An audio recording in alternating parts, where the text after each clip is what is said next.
Welcome to the Connected Teamwork Podcast by Growth Leaders Network. How do we learn to truly thrive together? How do we stay connected to our authentic selves, each other, and our purpose as a team, especially when challenged? How do we unlock the deeper levels of group intelligence? Enjoy this episode of the Connected Teamwork Podcast and learn practical tools to evolve the connectedness of your team to its next level.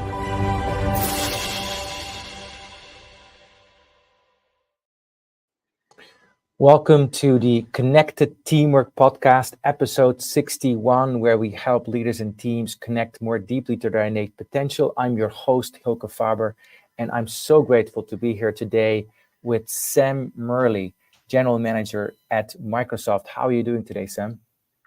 Doing fantastic, Hilke. Thanks for having me on today. I'm a huge fan of the podcast, and I have learned a lot myself from past guests, so I'm excited to be with you today and to have a conversation around this super important topic together. Thanks again for having me. Thank you so much, Sam. It's an honor to be here.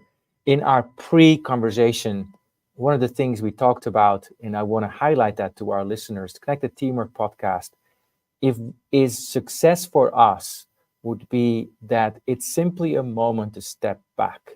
Because what I've noticed in working with teams and leaders and with myself, that the momentum of the mind, whatever we're working on, the habitual patterns are so strong, and just having the wherewithal to say, hold on a second, like, how important is this? Who do I really want to be? How are we going to treat each other in a way that we're going to be proud about later? What's our intention here? What we're really here to achieve?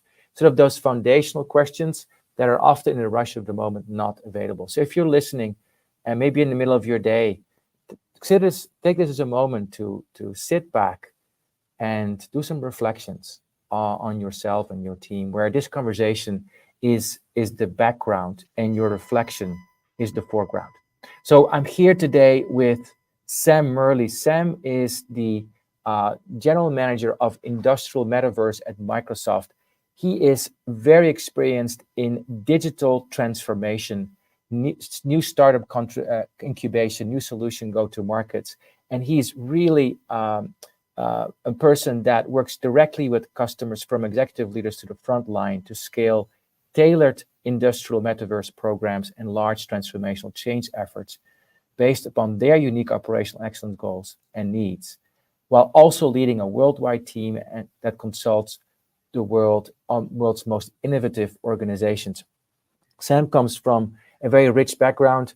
He led PTC's digital transformation, customer global growth business. He has started and been part of startups. He's been in industry for about 20 plus years. And before joining PTC, he was part of technology startups, also worked in the public sector, for example, in the Department of Defense and in General Electric, a very illustrious career. One of the things that strikes me about Sam, and one of the reasons that I wanted you to have be on the podcast, Sam, was there's a sense of sincerity and real groundedness in values and integrity that I sense from the way, from our very first interaction. So Sam, tell us a little bit about what you've learned about building in connectedness in your teams and in your leadership in your life. Yeah, absolutely. I think, well, one, thanks for the great intro. I want to mention a few things. One, have had an immense opportunity to learn from a lot of leaders, a lot of colleagues and peers. Like, feel very lucky to have had that experience that you just outlined.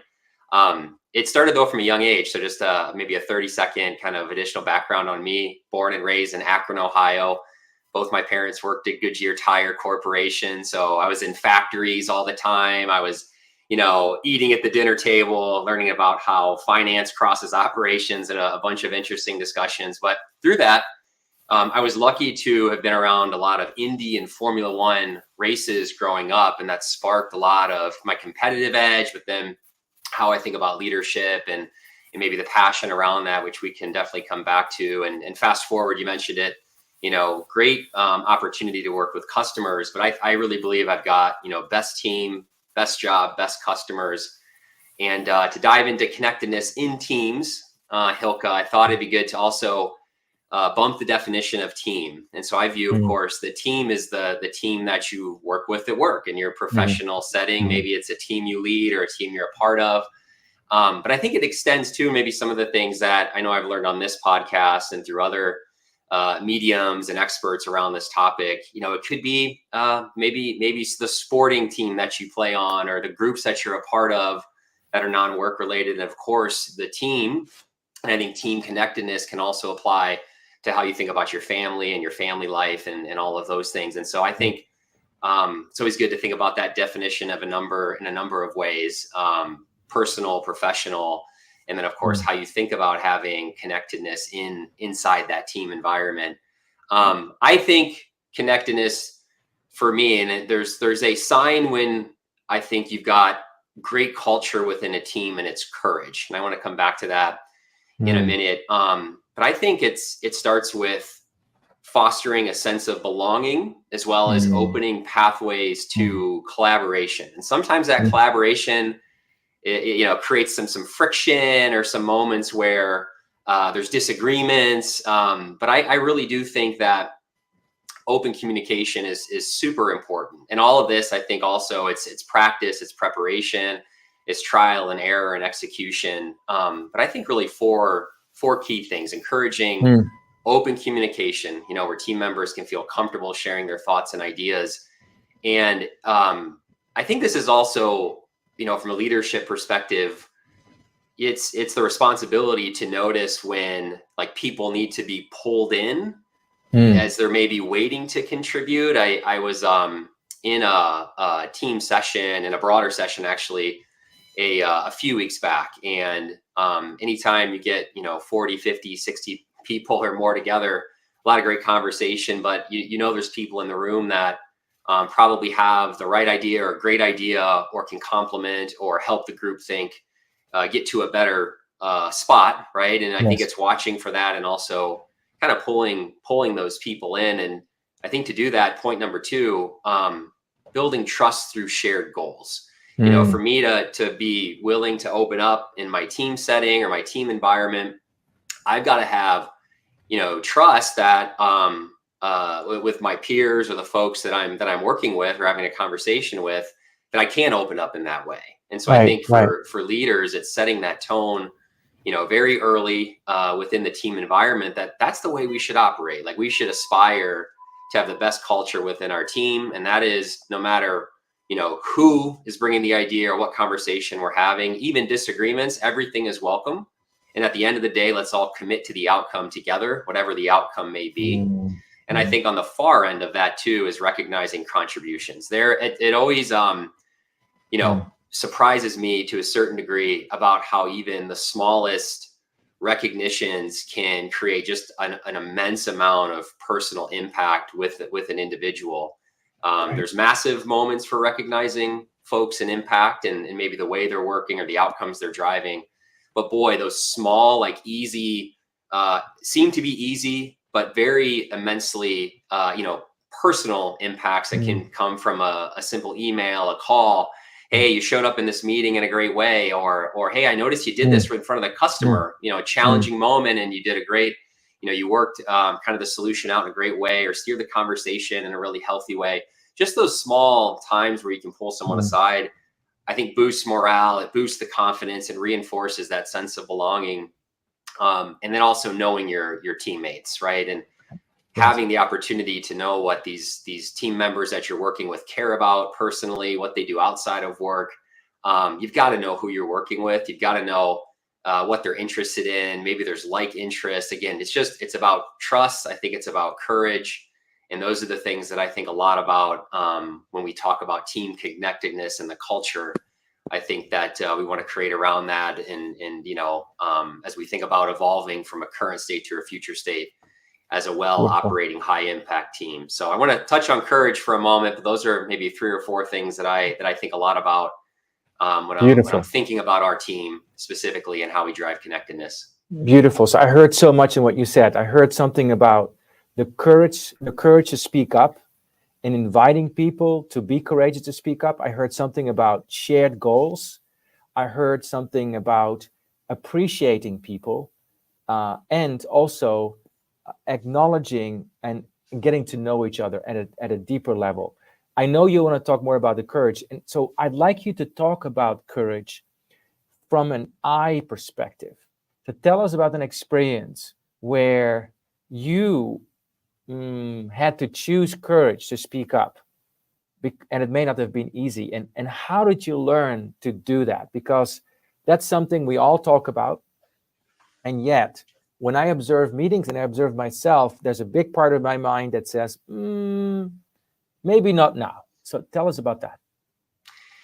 Yeah, I can think of a recent instance with probably a customer. There's a saying that, customer is always right. And I think part of the work that the team and I do, and what we're lucky enough to do day in and day out, is work with an immense amount of customers. And there's always, I always call it the Venn diagram. Yeah, like, what does a customer actually need? What do they want? Are they ready? How are they thinking about near and far term? And then what are we able to, I'll say, deliver or help drive in terms of impact with the customer? I was with a customer recently, and very hard when you're with a customer and in a large setting at that, to speak up and land something around the path they want to go down has some risks, some errors, and that there's a better path forward. And so we were in a team setting, in a group setting with a customer recently. We were going through what we call our phase 2 charter of program, multi-year effort around transformation within their manufacturing plants. And a part of that plan had a lot of risk behind it. And so, jumped in and I think part of the courage to jump in and say, see that, I think that's the wrong time for this. Here is why. Let's have a conversation around it. I think there's a better outcome if we take this path here. Being able to do that is having connectedness. We talked about the definition of team. Sometimes your team is your customer. Yeah. And like, if you have a healthy relationship and you've got the ability to jump in that type of setting, I think that shows great culture, extended outside your core team, even into your customer. So kind of raising the hand, saying, look, I think that's wrong, and here's why. Got some pushback on that.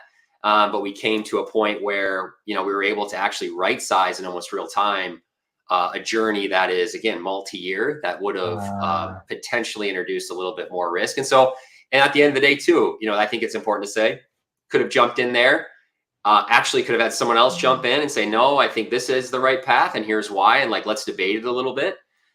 It's just to get to the right outcome at the end of the day. But sometimes a tricky one in that, if you don't have the right relationships, if you don't have the right culture built up with your customer, to be able to lean in and say, I think that's wrong, and I think here's a better path, and for them to listen, right, and want to listen, and debate that a little bit too. So it was interesting, but it's just a great customer, and I think a good recent example that was top of mind for me. I love that. I love that sense of, like, when we have the human to human connection, we create a space in which we can have those difficult conversations, almost like a bigger room. But if we're only relating transactionally, task to task, then actually the tasks paradoxically become a lot less well executed, because we become very myopically focused on these things, and we don't think we have the freedom. After the break, we're going to take a quick break in a moment. I want to ask you to tell me about times where you may not have yet, maybe with a new customer or a new team or a new boss or a new partner in Microsoft or elsewhere, where you may not have that relatedness yet. And how do you then practice courage and speaking up? Like, how do you do that? How do you do that in situations where you don't have that relatedness? We've been talking with Sam Murley, a general manager at Microsoft, about building connectedness, and at this point, focusing in on trust. See you after the break. You are listening to the Connected Teamwork Podcast by Growth Leaders Network. Do you want to learn more about building the next level of connectedness in your team? Please contact Growth Leaders Network on LinkedIn. And now, back to the show.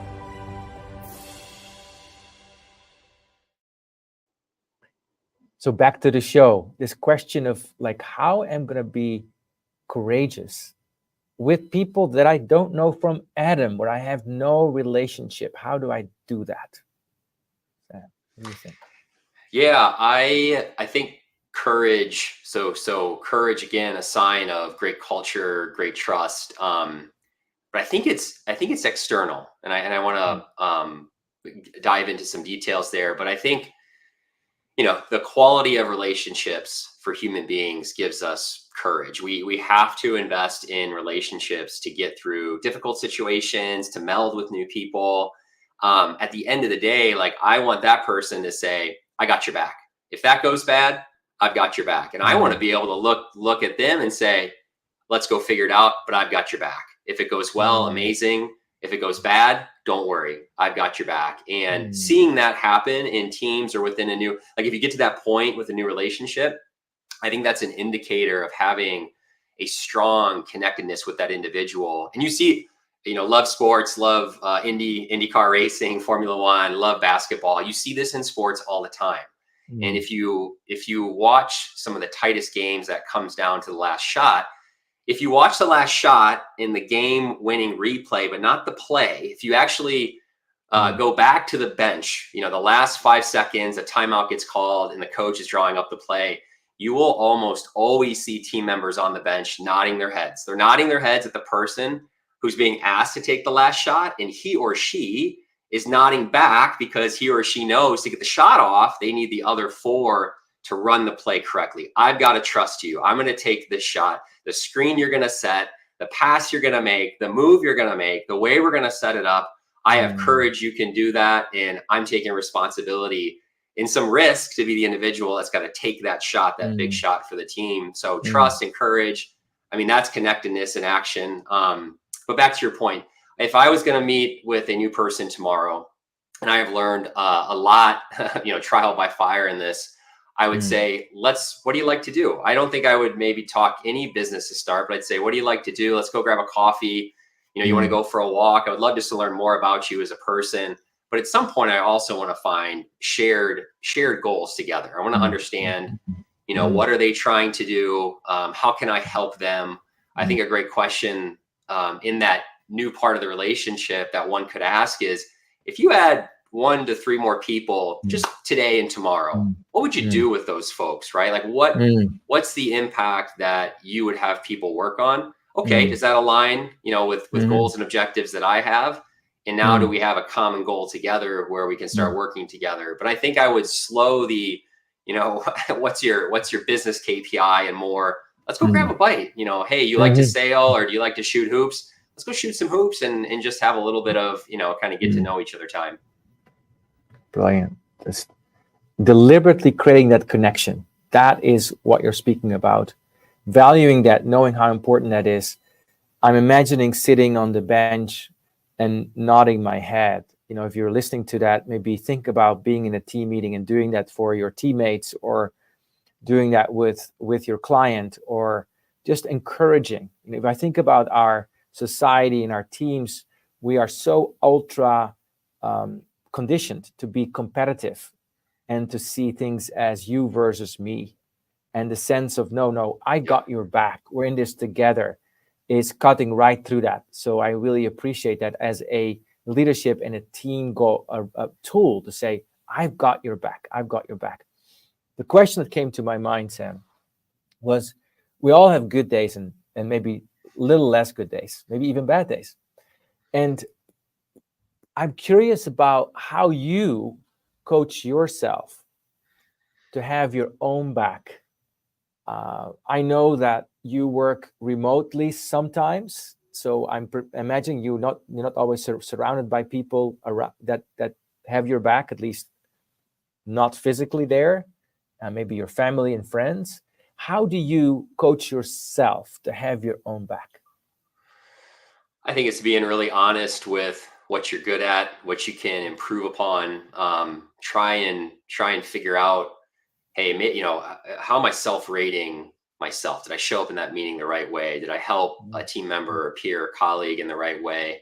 What am I doing to get better? I'm expecting other people to get better, but what's my growth mindset like? Where am I? Where do I have blind spots, gaps, and then how do I close those gaps? Again, by learning, by seeking out feedback, and then by trying to put that into practice in a real world setting. And so I think it's a little bit of grace, for oneself to say like I like how you put it. You're gonna have maybe great days, good days, maybe days where you're just off, and that's okay. Like that is okay.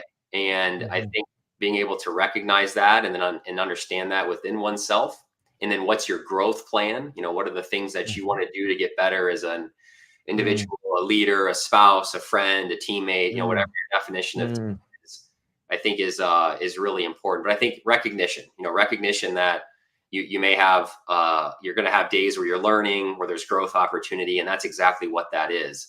And so I think giving oneself grace, but then also having a really clear plan of what you want to grow to, what you want to grow into, and where you think you can improve, and then just being open for feedback. Like, honestly, I think being really, it's and I have had to push myself. There's one thing to say like, yeah, I'm open for feedback, and then there's another to go like, hey, what am I doing great, good? Like, what should I continue to do? What should I do more of? What should I stop doing?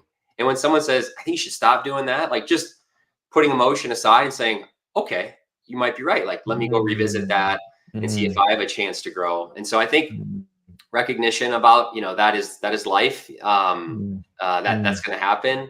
And then asking for feedback, taking feedback, good, bad, and ugly, and then putting it into action as part of one's growth plan are the things that I think about in terms of like myself, myself first as a person, then my group or my team, and then the process, or the system. But I can't go to system. I shouldn't go to team unless, I've got that way of working within myself, because it shows up when you're in your team environment. And I think, you have to be, as a leader, the catalyst, for that type of approach. Right. I see an interesting or beautiful combination between grace and self-honesty. And as I hear you speak, I think one goes with the other. Like, if I don't have any grace, then I'm going to come to myself with judgment, and I'm going to be far less likely to be self-honest.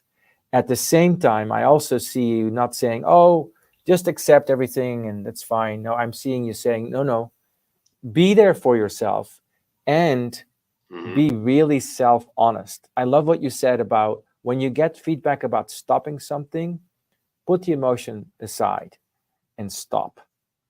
That by itself, to me, is a very courageous leadership act. And I think it becomes possible when we practice that sense of self-grace. Because if we believe we are our action or our behavior, we're stuck. And what you're pointing to, from my perspective, is something much bigger. Like, we are something much bigger. I talk about it with teams often as, being present. Extend yourself presence. That is vast.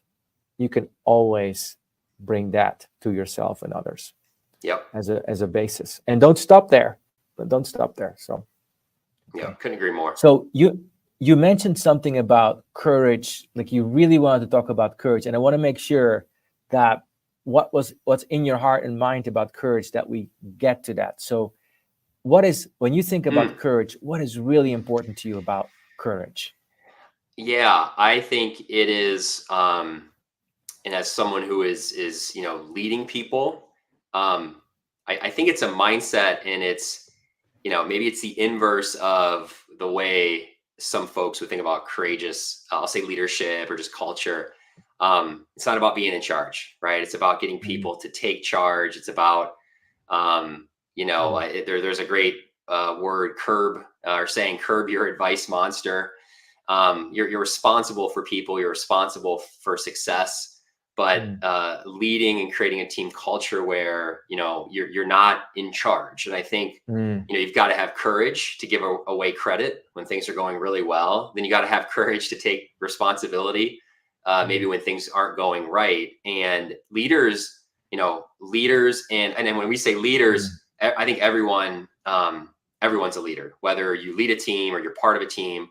If you look side to side and kind of look around you and you're wanting to step up and make others successful, you are a leader. And leaders have to have the courage of long-term vision and foresight, and then willing to take the risk, but put others, in the light, and then pull themselves in when maybe something's not working, and raise a hand and say, let me help. I think I can help, or let's go figure that out. I think leaders, aren't responsible for the job, which sometimes it's, that's an interesting nuance in its own, but they're responsible for the people in the outcome. And again, they have to have the courage to take the risk first. And so I thought, we mentioned the basketball analogy of like looking across. Do I have courage to take that shot? Do I have courage if I miss that shot? Yeah. You're still my team member. We're still a great team, but boy, I'm going to go out and try and make it. But I think courage and leadership too, is about how you impact others around you, not, being the authority figure, and folks waiting on your direction, let's say. And so I think there's two really important pieces there that I wanted to touch on and bring to the conversation today. So as a leader, I take responsibility for my impact on others. Yes. Yeah. So I take responsibility for that. And that is a huge responsibility, because it's about the energy I bring, how well I listen, how honest I am when I speak with you, how much I challenge, how much I coach you, how much I appreciate you. That's a huge responsibility. And I also love that you say that is something that each of us have as part of our responsibility, whether we're a former leader or whether we are a teammate. So we're getting towards the final minutes of this conversation. It goes super fast. What would you say to a team leader who faces a team that is disconnected at the moment? Where to start? Okay, so two things come to mind. Know the season that you're in, and be okay with the season that you're in. Are you in, we'll use like forming, storming. Are you in forming? Do you need to get to know each other first? Like, is that the season you're in? Are you in storming? Maybe you're handling conflict or friction, or the team is pushing boundaries and there's things that are now being exposed. Are you in norming? Are people appreciating others, no strengths, and working off each other's strengths and harmony? Are you in performing season, or are you like ending, like you've done the work and now the next cycle starts? I think it's what season are you in? But I had this happen. This was something that I was a part of about 2 years ago now. And, one, things that I've learned or tools, love this podcast. I learned a lot from this podcast. At Work, The Ready is a great podcast. Aaron Meyer's Culture Map book has been a fantastic book and learning for me around leadership, how to work cross-culture globally with different backgrounds, and how to approach connectedness. But I would, if that question came to me I would say, go get the book, 5 Dysfunctions of a Team. The book and the stories are amazing.